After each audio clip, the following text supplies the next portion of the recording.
Muy buenos días. Mi nombre es Federico Arteaga, director académico y de innovación en Lexicon. Estamos aquí en la séptima clínica de la pedagogía del programa En Casa Aprendemos y Semilla Bilingüe de la Secretaría de Educación y la Alcaldía de Medellín a través de MOVA, el Centro de Innovación del Maestro. Es muy amable de ustedes estar acompañándonos el día de hoy. Como siempre, les agradezco la oportunidad de ponerme camisa durante la cuarentena y de mantenerme medianamente peinado, a pesar de que el tanto utilizar audífonos ya nos tiene un poco atrofiado el cabello a todos. El día de hoy vamos a hablar más que todo sobre y con las directivas de los colegios. Esta es una charla pensada para rectoras, rectores, coordinadores académicos, jefas de núcleo, pero obviamente también para todos los profesores, ¿sí? A veces yo entiendo que es difícil estar pendiente siempre de este tipo de actividades, pero quiero agradecerles por su participación.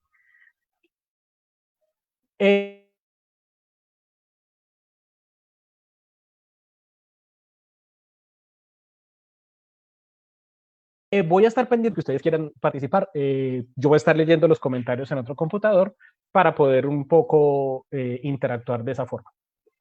Entonces, quiero que pensemos en algo muy importante. Hoy vamos a problematizar la posición de la rectoría, no a los rectores ni a las rectoras. Esa no es la idea. Pero sí la idea es ver qué podemos hacer, cómo podemos modificar también un poco el papel de la rectoría, de las coordinaciones académicas, de los jefes de núcleo, para ir ayudándole a nuestros estudiantes, a los profesores y en general a la comunidad. Entonces vamos a empezar con la presentación.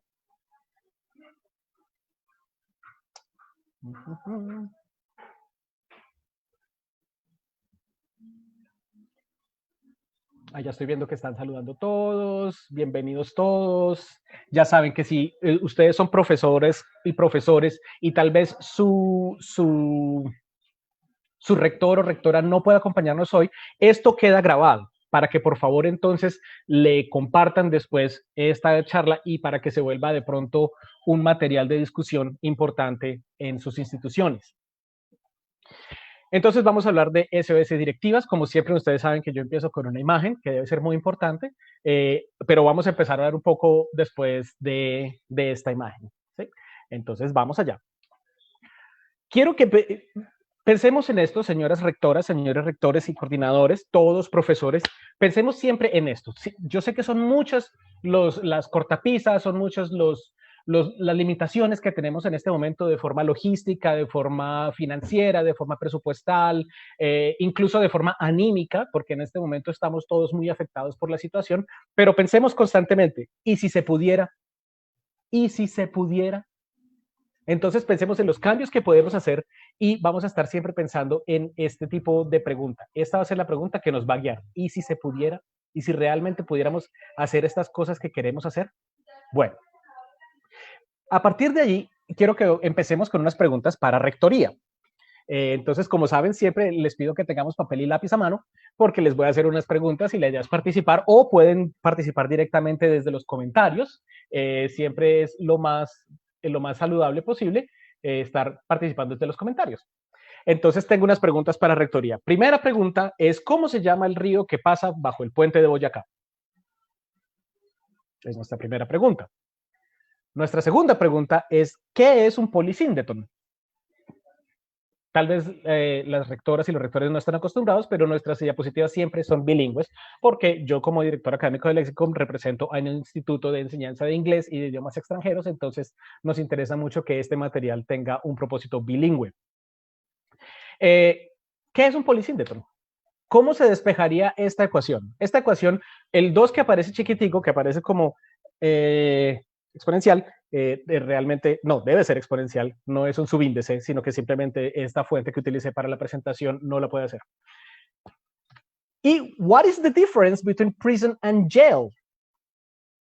Todas estas son preguntas de orden académico que se ven en grados de bachillerato.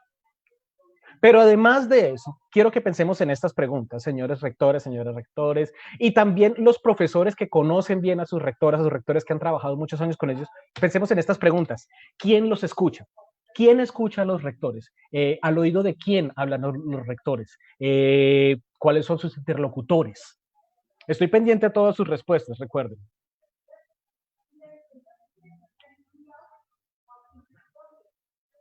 ¿Quién les habla a los rectores? ¿Quién recibe sus mensajes? Una vez los rectores salen, ¿quiénes son los responsables de manejar la información que producen los rectores? ¿Quién recibe sus mensajes? ¿Cuál es su conducto regular de comunicación? Sabemos que los profesores normalmente tenemos que pasar por los coordinadores o por los jefes de núcleo o por nuestros superiores inmediatos antes de llegar al rector. ¿Cuál es el conducto de comunicación de un rector? ¿Hacia dónde va esa dirección? Teatinos, muy bien, John Freddy, excelente. Ese es el nombre del río que pasa debajo del puente de Boyacá. Si estuviéramos en un salón, te daría un dulce en este momento. ¿Cuál es el conducto regular de comunicación que utilizan los rectores y rectoras? ¿Cómo describirían la situación actual del profesorado? ¿Cómo rectores, ustedes que están allí participando, cómo entienden en este momento la situación actual de su profesorado? ¿Cómo los ven? ¿Cómo ven que va el trabajo? ¿Cómo ven que les está yendo a ellos? Y después de que tengamos esta conversación que vamos a tener hoy, después de que veamos estos temas de los que vamos a discutir hoy, ¿cómo escalaríamos esta conversación? ¿Quién sería el siguiente estamento? John Freddy, no te puedo enviar el dulce a la casa, lo siento mucho. ¿Quién sería el siguiente estamento para tener esta conversación? ¿Sí? Después de hemos tenido ya 6 sesiones de sensibilización, de filosofía, de pedagogía, de reflexión e incluso de discusión con los rectores. Las profesoras y los profesores ya están muy sensibilizados. Después de hablar hoy con las rectoras y rectores, ¿a dónde escalaríamos esta conversación? ¿A dónde seguimos de aquí? Quiero que pensemos en estas preguntas y recuerden, siempre es bueno que puedan dejar los comentarios registrados en el live, porque recuerden que esos comentarios luego se pueden seguir haciendo. Recordemos ante todo, señoras rectores y rectores y todos nuestros participantes, lo que siempre les digo, esto no es un simulacro, no estamos en una simulación de una situación, estamos atravesando una emergencia global y es algo para lo que nadie estaba preparado. Estamos aprendiendo sobre la marcha, pero incluso en ese aprender sobre la marcha ya llevamos varias veces y no nos sentimos tan perdidos, no nos sentimos que estamos dando palos de ciegos, sino que estamos desarrollando ya unas habilidades propias, una pericia con lo que tiene que ver en este momento.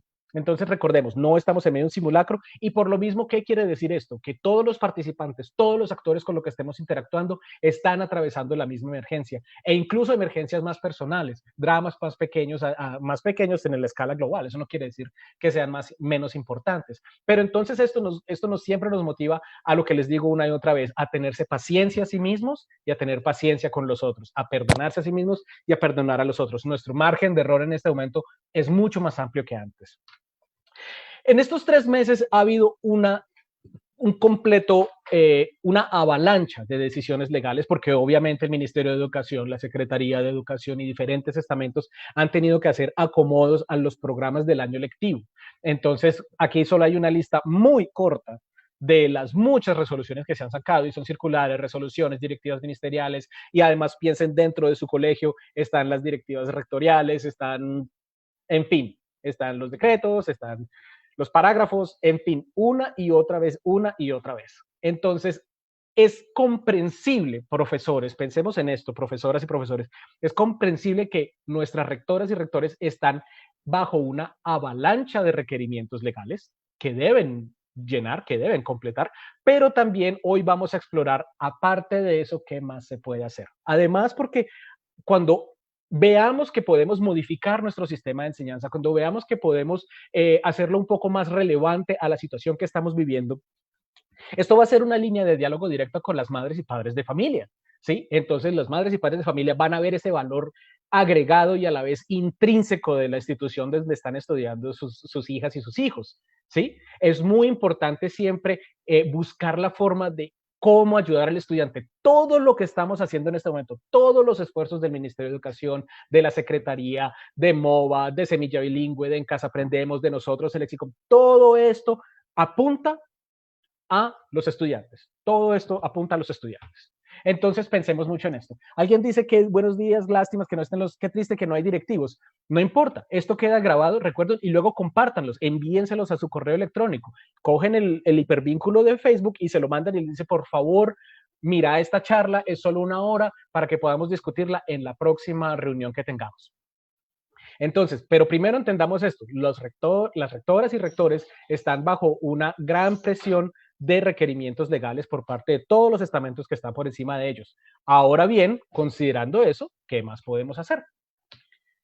Lo primero que siempre les quiero recordar a todos por favor, observemos el distanciamiento físico, pero no el distanciamiento social. El distanciamiento físico sabemos que es una distancia mínimo de 2 metros. Con la forma que yo siempre lo ejemplifico es, imagínense el tamaño de un ataúd entre una persona y otra, pero no socialmente. Socialmente debemos estar más unidos y más cerca que nunca. Y los profesores saben esto.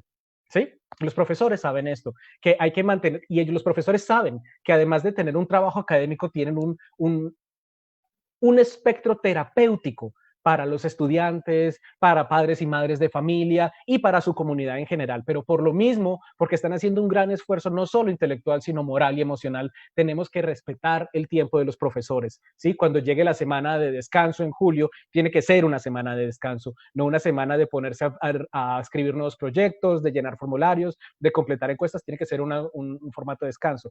Ese distanciamiento físico, pero ese acercamiento social tiene que ir de la mano con un crecimiento en el respeto por el tiempo y la autonomía de las otras personas. Entonces, para hacer un pequeño recuento de qué han visto los profesores y profesoras hasta este momento en las clínicas de la pedagogía, hemos hablado un poco de las diferencias entre lo que es homeschooling, escuela en casa, y lo que estamos haciendo ahora, que es educación remota de emergencia. ¿Sí? Hablamos que el homeschooling es un proceso voluntario, las madres y padres de familia escogen que sus hijos sean educados en casa. Sabemos que esto empezó a ser una conversación legal alrededor de los años 60 y 50 y 60 en Estados Unidos debido a diferencias religiosas entre las familias y las instituciones, mientras que la educación remota de emergencia que estamos viendo hoy en día es un proceso obligatorio, fue algo que se nos vino encima, no tuvimos opción. ¿Sí? El homeschooling, la escuela en casa, tiene un marco legal único. ¿Sí? Tiene su propio marco legal, mientras que en este momento, como acabamos de ver en esos 3 meses legales que presenté en la diapositiva pasada, estamos teniendo el mismo marco legal que la educación escolarizada con pequeños ajustes. ¿Sí? En homeschooling, los padres y madres de familia tienen un entrenamiento y recursos, ¿sí? No es sencillamente que yo como madre de familia decido educar a mis hijas en la casa. No, yo tengo que entrenarme, tengo que saber cubrir contenidos académicos y tengo que tener recursos pedagógicos y didácticos para lograr una educación de algún tipo. Mientras que en este momento, en lo que es educación remota de emergencia, estamos teniendo dos factores. Estamos teniendo los agentes académicos domésticos y los agentes académicos remotos. Domésticos son madres, padres de familias o tíos, abuelas, quien sea que le esté ayudando a los jóvenes en su entrenamiento, y los profesores que se mantienen como remotos en este momento. Es un descanso merecido sobre esa semana en julio, dice Lili. Bueno, que además tiene un apellido muy divertido, Lili Monster. Bueno. En fin, y otra cosa que tenemos que tener en cuenta es que los contenidos cubiertos en homeschooling, en escuela en casa, son homologables con los currículos y proyectos educativos institucionales de la educación escolástica. ¿Sí? En este momento lo que estamos haciendo con la educación remota de emergencia es que estamos variando lentamente los procesos de evaluación. ¿Sí? Hemos pasado de lo numérico a lo cualitativo, pero esto cualitativo, según he estado leyendo, es convertir unas notas en simplemente unas palabras, y creo que vamos a tener que reevaluar eso. ¿Sí? Recuerden, participen a través de los comentarios. Me gusta mucho y yo sé que es un requerimiento para todos ustedes poner sus nombres e instituciones en los comentarios, pero utilicemos esos comentarios para desahogarnos. Por favor, dejen ahí lo que sienten, lo que piensan, las preguntas que tengan, las inquietudes. No garantizo que voy a responder todas las preguntas, pero sí al menos van a quedar registradas y nos van a dar a todos chance de investigar después. Este es uno de los contenidos que hemos visto, la diferencia entre escuela en casa y la educación remota de emergencia. Otra cosa que hemos visto es el asunto de la disciplina, y como ya todos lo hemos visto, en 5, 4, 3, 2, 1, ¿quién me puede decir en los comentarios cuál es el apellido del pedagogo ruso que hemos citado una y otra vez cuando hablamos de la disciplina?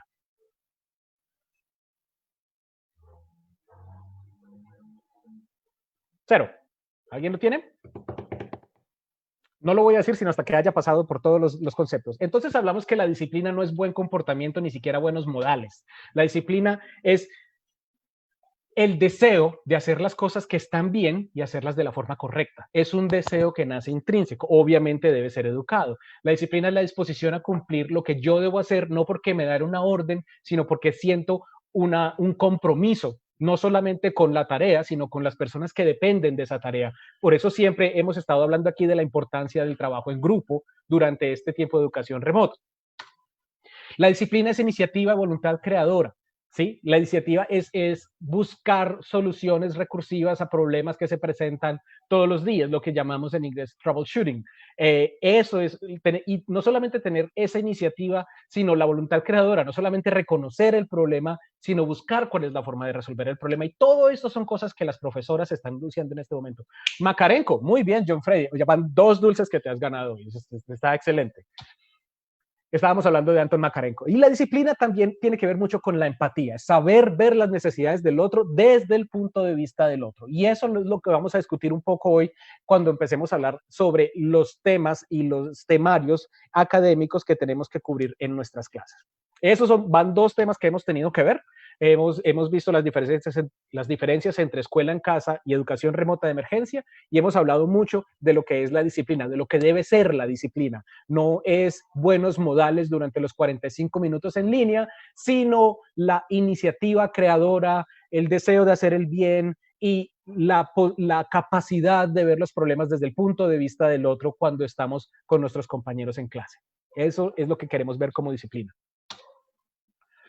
Y la tercera cosa que hemos visto una y otra vez es que lo más importante en este momento es mantenernos en contacto con los otros. Y eso es muy importante que las rectoras y rectores recuerden. No solamente tenemos que hablar con nuestros profesores cuando tengamos una reunión, cuando tengamos que hacer reevaluación curricular, sino simplemente utilizar esos grupos de WhatsApp o utilizar ese grupo en Teams o en Meets o Zoom o lo que estén utilizando para preguntarnos unos a otros cómo están, cómo te ha ido.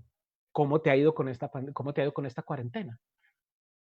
¿Estás bien? ¿Te estás sintiendo bien o te estás sintiendo mal? Habla con naturalidad, por favor. Por muchas razones. La primera razón, y que siempre lo he dicho, es por salud mental. No podemos quedarnos siempre hablando con las mismas personas que tenemos en la casa. Los profesores sabemos eso y tenemos muchos tipos de contacto con diferentes personas. Pero también porque es una forma de ayudar a quienes no son muy duchos con la tecnología. ¿Sí? Si yo sé utilizar Excel y otra persona no sabe cómo utilizar Excel, pues entonces yo ofrezco darle un poco de ayuda. Si otra persona sabe cómo acomodar los fondos de pantalla en Zoom para hacer una clase más divertida, entonces yo voy a ayudarle a esa persona o le voy a pedir a otra persona que sepa hacerlo, que me enseñe a hacerlo. También porque algo que es muy importante y es que todos sabemos que en la educación pública la mayor cantidad de población es femenina, entre rectoras y profesoras.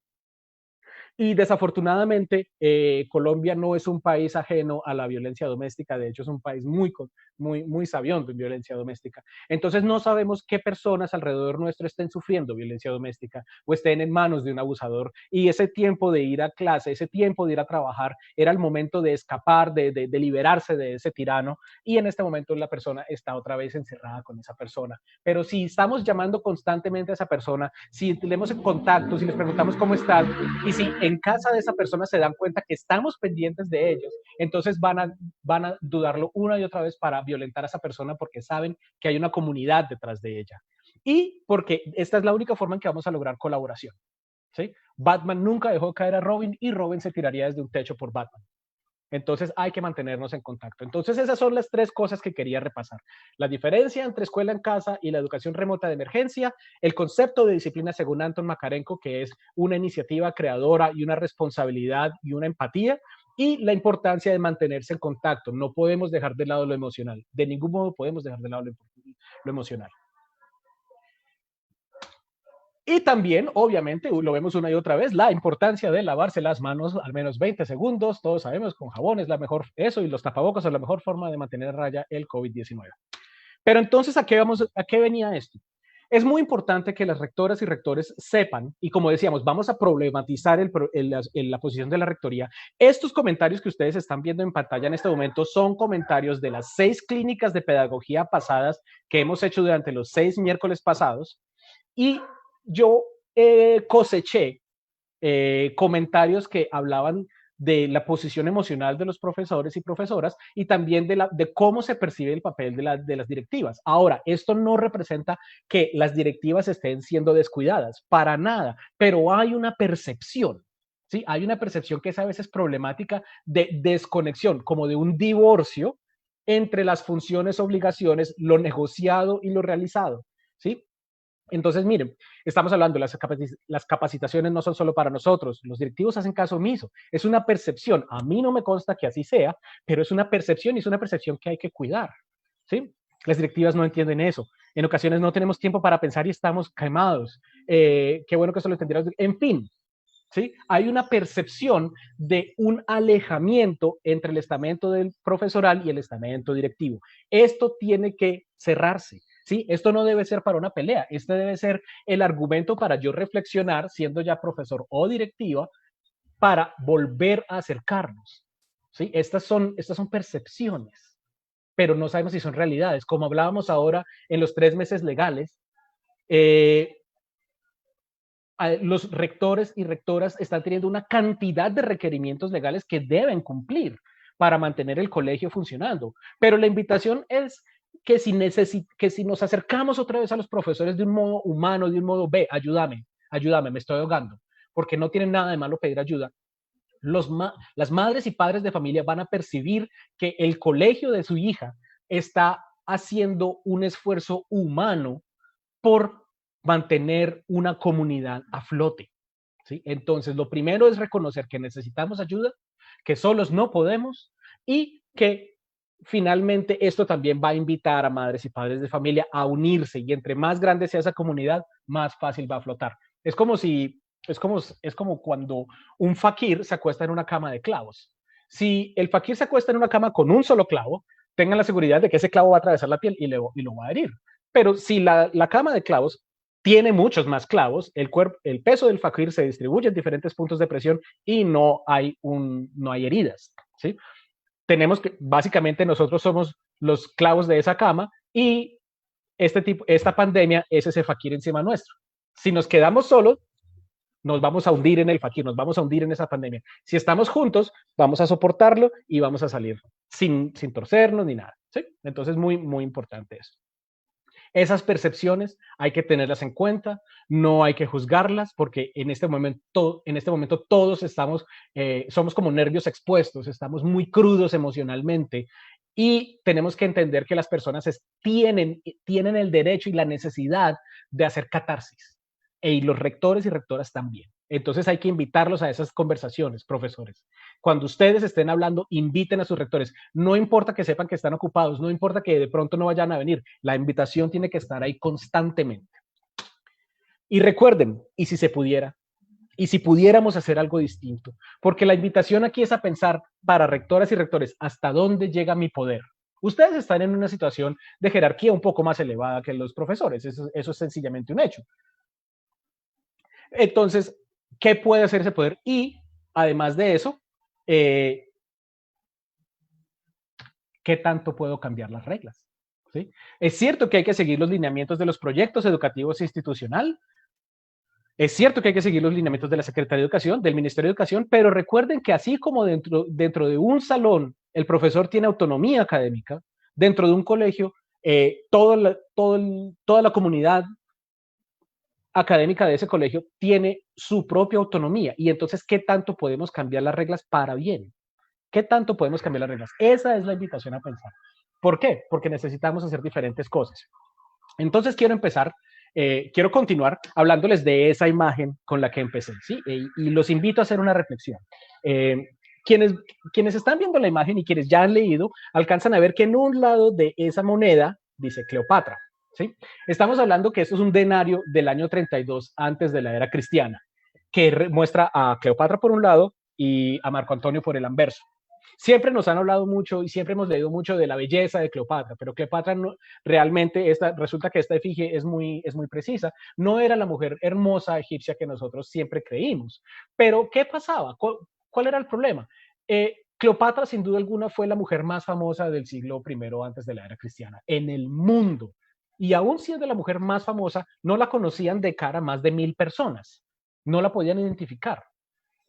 ¿Qué quería decir eso? Que necesitábamos otra forma de esparcir la información. Entonces, cuando se pone una efigie en una moneda, tiene dos usos principales. Uno, entre más importante y entre más poderosa sea la persona en la moneda, quiere decir que más valor tiene porque tiene mejor apoyo, está mejor soportado ese sistema de divisas. Y por otra parte, la fama, así como las epidemias y la enfermedad, siguen los caminos del comercio y nada nos dice por dónde va el comercio más que encontrar divisas, encontrar monedas en otras partes. Entonces esta era una forma de hacerse conocer. Esta es Cleopatra, esta es Cleopatra. Y luego lo hicieron los papas y luego lo hicieron los reyes y los reyes le dieron permiso a los señores feudales de poner su cara en diferentes monedas. Por eso mismo, el sistema educativo durante milenios se ha basado en la memoria, porque la información era escasa. ¿Sí? Pero hoy en día la información es escasa. ¿Cómo se tasaba esa información? A través de sistemas de censura. La censura, los imperios siempre, siempre han tratado y logrado censurar la información que es problemática para ellos, que socava su poder o al menos que socava la creencia en su poder. Y ha pasado todo el tiempo. Pasó con las provincias dominadas por España en América entre los siglos XVI y XIX. Pasó en 1920 en Colombia, cuando a dos historiadores les dieron la tarea de recopilar todos los datos sobre el 20 de julio de 1910, sobre el 20 de julio de 1810, tuvieron que recopilar todos los datos para crear nueva literatura al respecto, y lo que hicieron estos historiadores es que deliberadamente destruyeron todos los registros que había de la violencia que se generó la noche del 20 de julio, que se llamó la Noche Negra Bogotana, ¿sí? Porque hubo gran violencia, eso no fue simplemente que Llorente se dio en la jeta con los que fueron a pedirle el florero para recibir a Antonio Villavicencio y ya, no, eso generó mucha violencia esa noche, pero esa parte se borró en ese centenario de 1910. Es algo bien problemático y para eso los invito a leer a José María Caballero, su Diario de la Independencia.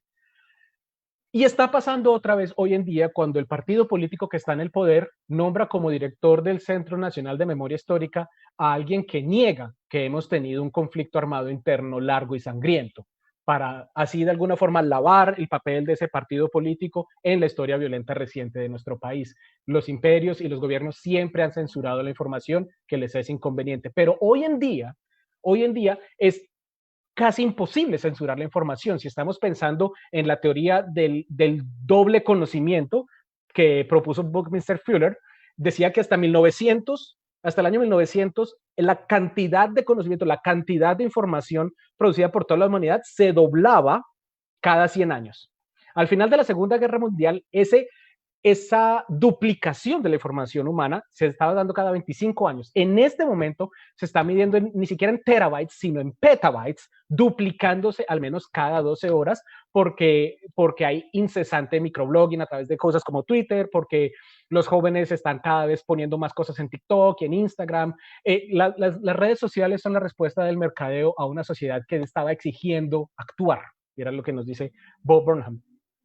Entonces, todo esto nos lleva a que hoy en día es casi imposible censurar la información y por lo mismo es casi imposible memorizar la información a través de la educación. ¿Sí? Hoy lo que hacen los sistemas de censura no es borrar o prohibir el acceso a cierta información, sino simplemente desviar la atención poniendo mucho más entretenimiento o simplemente diciendo mentiras, que hoy en día se llama desinformación.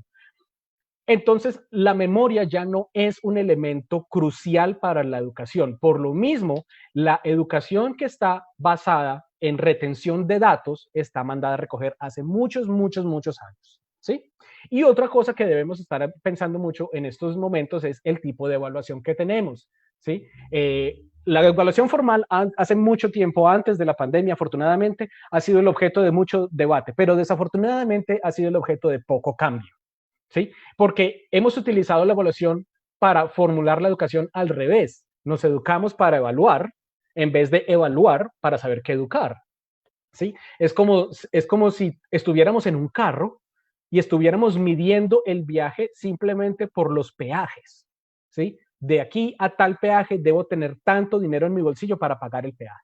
Y después de que llegue ese peaje voy a medir otra vez el dinero y la distancia y el tiempo hasta el siguiente peaje. Estamos formulando la evaluación al revés. La educación ha sido formulada en torno a la evaluación y no al revés.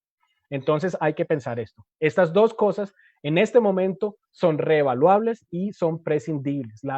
Tenemos un reservorio de memoria casi infinito en la internet y también en libros publicados y simplemente en nuestros mayores.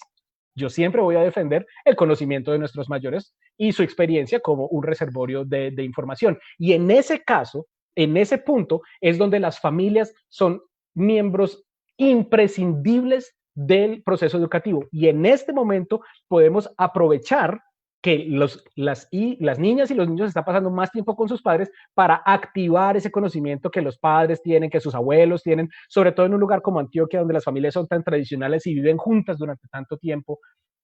Aprovechar y activar usufructuar esa memoria, esa experiencia que tienen los viejos. Además, que otra cosa que debemos tener cuidado es el mito del aprendizaje autónomo. El mito del aprendizaje autónomo, a través de los modelos de educación liberal, nos dice que si el estudiante tiene una cantidad de datos y una cantidad de libertad, entonces los va a combinar de algún modo y va a producir una visión del mundo que va a ser socialmente útil. Pero esa autonomía no se genera espontáneamente como una oriflama. ¿Sí? Eso tiene que ser educado, eso es el resultado de instrucción, experimentación, corrección y aplicación. O como lo decía Charlotte Mason, de quienes hemos hablado muchas veces como la pionera de la educación desescolarizada, estamos hablando de la necesidad de instrucción, hábitos y oportunidades. ¿Sí? Instrucción, lo que debe enseñarse, hábitos, la repetición y oportunidades, los momentos de práctica. Y lo que va a resultar de esto no va a ser simplemente retención de datos, sino una persona con carácter. Es más importante el desarrollo que el aprendizaje. El aprendizaje es infinito. El aprendizaje sencillamente es infinito. Y cuando estamos hablando del desarrollo, ¿cuál desarrollo? ¿El desarrollo de qué? ¿Sí? Además, no veo cómo desarrollo y aprendizaje son mutuamente excluyentes. Yo creo que son cosas que pasan simultáneamente. Una muchas veces se convierte en el otro. Entonces es importante no manejar siempre conceptos binarios, o este, o este, o este, o este. No. Todo debe usarse, pero debemos tasar los momentos. Entonces, ojo con el aprendizaje autónomo. ¿Sí? No vamos a tener estudiantes autónomos si no les enseñamos la autonomía. Y la autonomía no viene si no tenemos hábitos, oportunidades de práctica. Como siempre, por favor, quédense en la casa lo más que puedan, salgan solamente si es absolutamente necesario. Ya saben que este viernes 3 de julio no va a ser día sin IVA, los van a mover, afortunadamente, porque es una irresponsabilidad comercial muy grande. Solamente salgan si es absolutamente necesario, utilicen el tapabocas y desinfecten todo al llegar a la casa. Gracias. Entonces, ¿qué es lo que necesitamos enseñar y aprender? Porque es que como profesores ustedes saben, y rectoras y rectores, porque todas las rectoras y rectores obviamente han sido profesores en algún momento. Y todos sabemos como profesores que aprendemos más cuando enseñamos. Cada vez que enseñamos un tema, aprendemos más al respecto y aprendemos sobre nuestros estudiantes y aprendemos sobre técnicas para hacerlo y es una maravilla. Pero entonces, ¿qué necesitamos aprender en este momento? Bueno, entonces vamos a robarle un concepto al mercadeo que se llama las 4C. Primero, el pensamiento crítico, que en este momento de educación remota de emergencia, se puede traducir en ese alfabetismo digital crítico. No es solamente alfabetismo digital, que yo sé utilizar la herramienta, que mis estudiantes saben utilizar la herramienta, saben cómo entrar a Kahoot o saben cómo cambiar los fondos en Zoom. No, pero sino también que tienen un uso crítico de ello. No creo todo lo que me mandan en cadenas de WhatsApp. Pues voy y corroboro, ¿sí? Los utilizo críticamente. Tenemos también en este momento comunicación y hay muchos profesores que han preguntado a través de los comentarios en esto que los estamos invitando a que utilicen los comentarios del live siempre para desahogarse, para preguntar, para saludarse, para enviarse emojis, para lo que quieran. Esta comunicación en este momento es muy importante. A los estudiantes en este momento más que nunca les es beneficioso el trabajo en grupo, precisamente para activar ese sentido de disciplina del que hablaba de Makarenko. Si yo siento que tengo un deber con mis compañeros, con una parte del trabajo, entonces voy a tener una motivación extrínseca para hacerlo. Entonces la comunicación es muy importante y mantener esos canales abiertos. Recuerden que en este momento está pasando algo muy, muy grave que todavía no se ha estudiado completamente, pero la mayoría de nuestros estudiantes son jóvenes y en este momento están viviendo una adolescencia interrumpida. La adolescencia es el momento de salir a experimentar el mundo, de salir a la calle, de llegar tarde a la casa, es la primera vez que me emborracho, en fin, todo lo que quieran. En este momento toda esa adolescencia está interrumpida. El colegio, que era ese laboratorio de libertad donde mis papás no están y donde puedo hablar de lo que quiera con mis amigos, se suspendió. Entonces, mucho más que antes, debemos darles espacios para la comunicación. Y la colaboración, como les había dicho, si hay profesores que saben más de una cosa que yo, voy a pedir ayuda. No me trago mi orgullo, no me voy a quedar con la pregunta y voy a ir a pedir ayuda. Es muy importante pedir ayuda y también ofrecer ayuda. Si yo puedo hacer algo, eh, entonces voy a ofrecerlo. Eso es lo que en Léxico hemos estado haciendo a través de estas clínicas de la pedagogía y de las clínicas del idioma que están por venir, que vamos a ayudar a los profesores de inglés, no solo con explicación del inglés, sino también con práctica y con estrategias para los temas. Si podemos hacer algo, estamos en este momento en el imperativo moral y ético de ayudar. Y la creatividad. Esto no se lo tengo que decir a los profesores para nada, ni a las profesoras, porque no hay nadie más creativo que un profesor. Punto. ¿Sí? Sabemos que podemos hacer material didáctico con tapas de gaseosa, con vasos, podemos hacer materiales didácticos con esas cortinas que tengo atrás y les dibujo caras y las empiezo a voltear. En fin, ¿sí? Hay muchas formas de hacer esto. Pero ¿cómo vamos a traducir esto? Bueno, piensen esto. ¿Y si pudiéramos? ¿Y si pudiéramos? ¿Y si solamente no tenemos que cubrir, si solamente no tenemos que cubrir los temas académicos? ¿Qué podemos hacer? Bueno, entonces, ¿qué necesitamos enseñar a aprender? La propuesta que tenemos hoy para rectoras y rectores, para que consideren en sus reuniones con sus profesores, coordinadores, jefes de núcleo, es cómo redireccionar las materias del núcleo básico.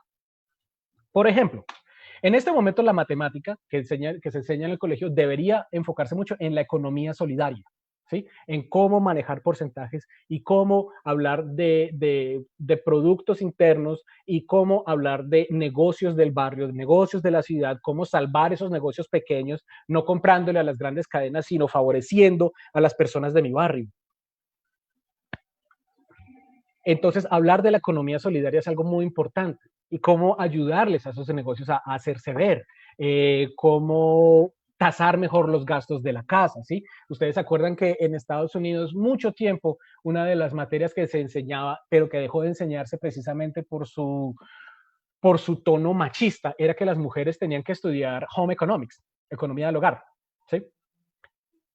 A pesar de que esa educación estaba dirigida a las mujeres que iban a ser amas de casa, porque ese era el pensamiento boomer, sí, los contenidos sí eran muy importantes porque les ayudaban por ejemplo, en estos momentos, ¿qué tiene que ver, qué sería economía solidaria para los estudiantes? Hombre, que sepan cómo hacer un registro en Cámara de Comercio, que sepan cómo computar impuestos, que sepan cómo apartar dinero para pagar servicios, en fin, y hacer las compras y cómo hacer mercado, esas cosas, eso es economía solidaria y eso es aplicación matemática de primera mano.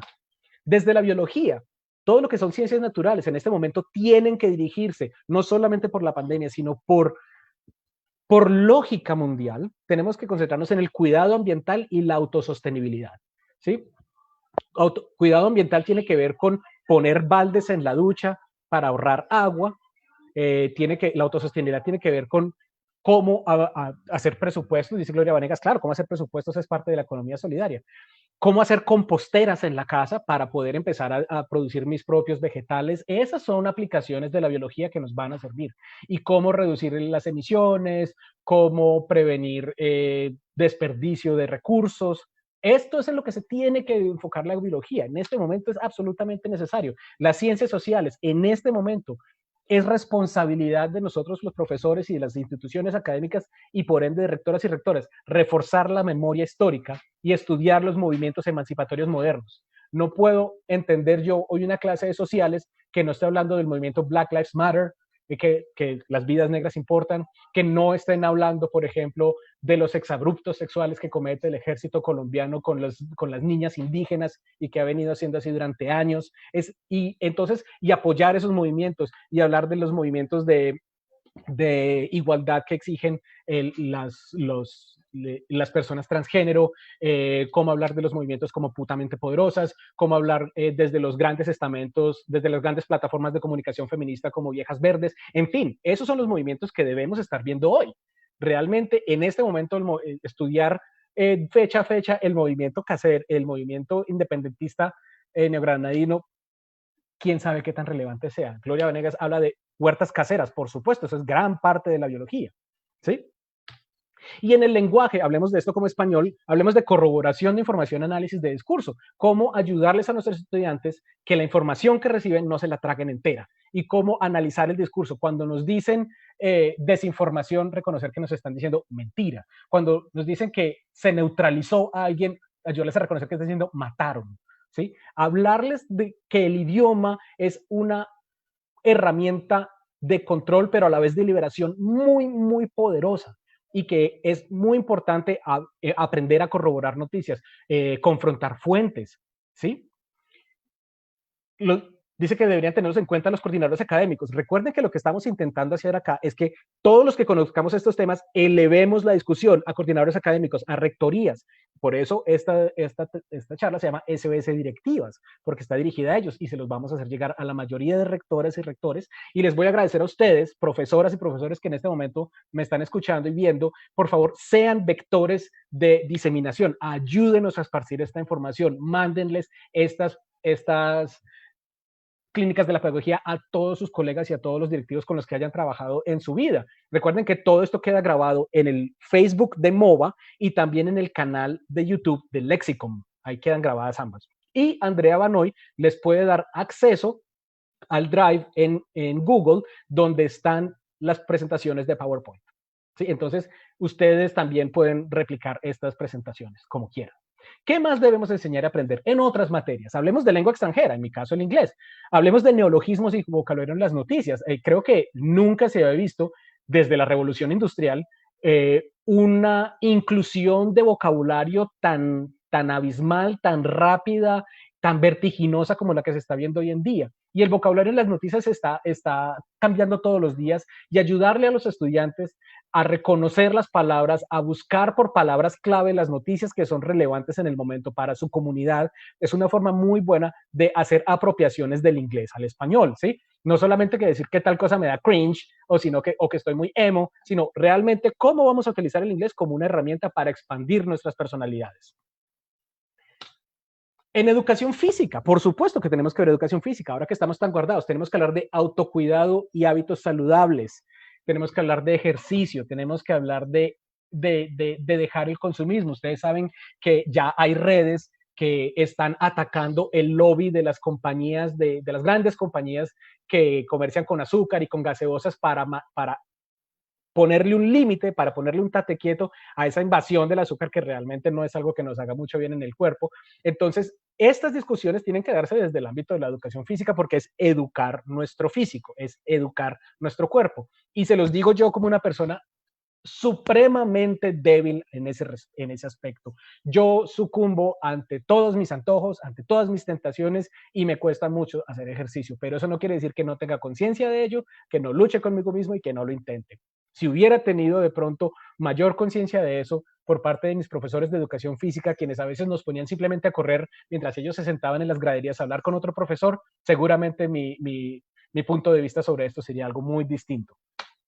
Desde la informática, desde todo lo que es tecnologías de la comunicación, hay algo que se está hablando mucho que es hackeo ético. ¿Qué es el hackeo ético? Es que los estudiantes puedan coger su cuenta de Facebook y desactivar todas las opciones que le permiten a Facebook utilizar sus datos para su propio beneficio. ¿Sí? Es cómo hacer mi cuenta privada verdaderamente privada. Hackeo ético es no voy a tomar fotos de niños menores de 6 años en mi familia para ponerlas en Instagram porque los estoy exponiendo. Hackeo ético es revisar Instagram y si veo que hay una cuenta que está poniendo demasiadas fotos de niños, entonces lo voy a denunciar.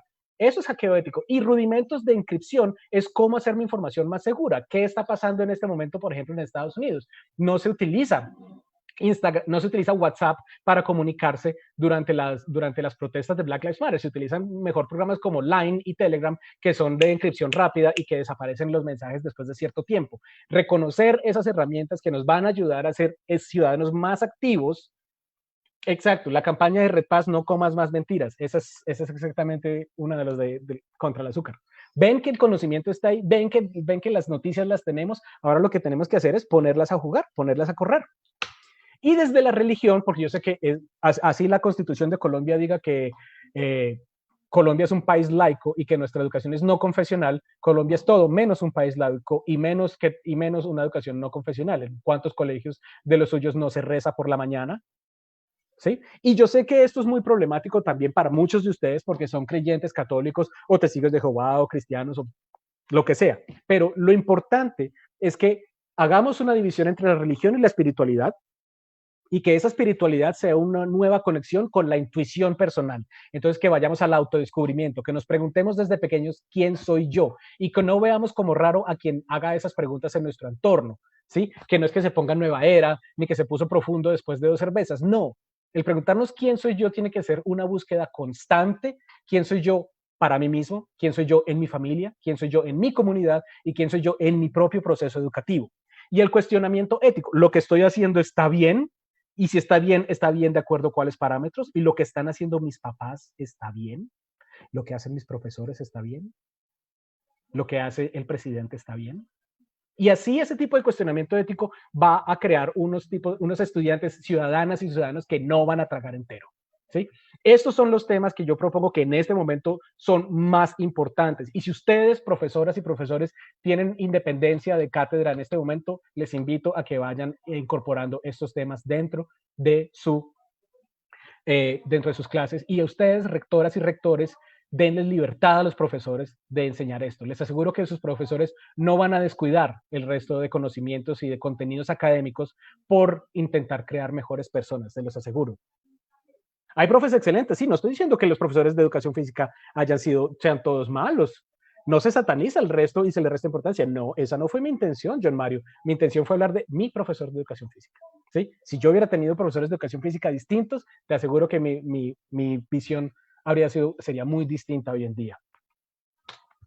Entonces, recordemos, la pregunta que debemos hacernos, rectoras y rectoras, profesoras y profesores, es ¿qué tanto puedo cambiar las reglas para bien? ¿Qué tanto puedo cambiar las reglas? Porque, ¿y si se pudiera? ¿Y si realmente pudiéramos hacer esto? Y además me encanta que John Mario me contradiga. De eso se tratan estas clínicas de la pedagogía, de entrar en discusión y de que me hagan ver a mí que estoy haciendo una generalización que es incorrecta y que lastima. Y realmente retiro mi comentario sobre los profesores de educación física. Simplemente digamos que yo tuve mala fortuna y me tocaron malos profesores en mi época. ¿Sí?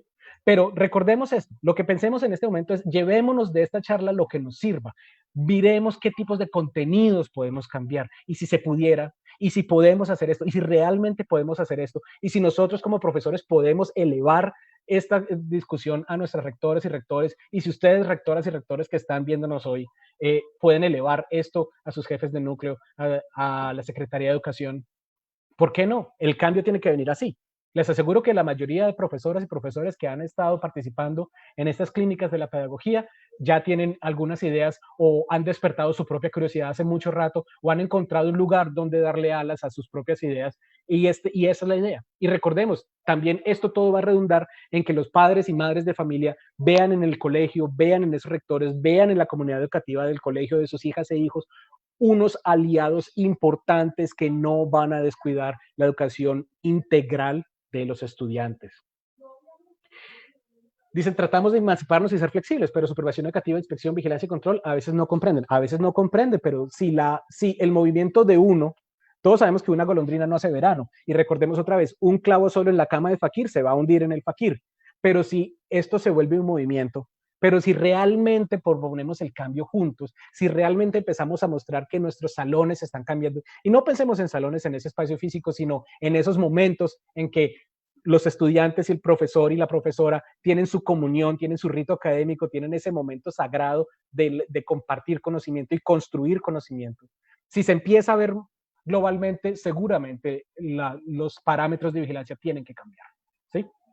Y recuerden, como siempre les digo, si en este momento no se sienten bien, si en este momento se sienten presionados, se sienten cansados, se sienten quemados, se sienten agotadas, se sienten un poco abandonadas, no están solas, no están solos. Es normal sentirse así en este momento.